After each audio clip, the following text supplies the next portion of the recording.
Ассалаумағалейкум. Жем чөптің қымбаттауы мен тапшылығы мал өсіруіңізге кедергі болып отыр ма? Онда 20 наурыз басталатын онлайн сабағымызға қатысып, гидропоника әдісі меңгеріңізді, шаруашылығыңызды дамытыңыз.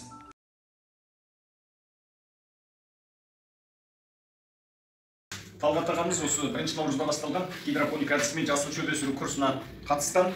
Бұл кісі арнаулы Ақтаудан келіп, мына Астанада інісінің үйінде осы тәжірибе алғашқы сынағы міне сәтті орындап әкеліп көрсетіп жатыр. Қараңыздар, деген жеріне жеткізген. Міне тамырлары да өте керемет. Емес енді 10 күн ішінде мынандай нәтижеге жетті.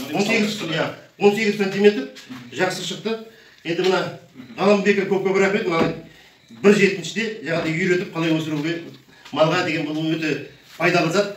Жақсы, рахмет. Амандық болсын. Бақыта беріңіз. Әр қазақ бай болсын деп пе? Бай болайық. Жақсы, рахмет.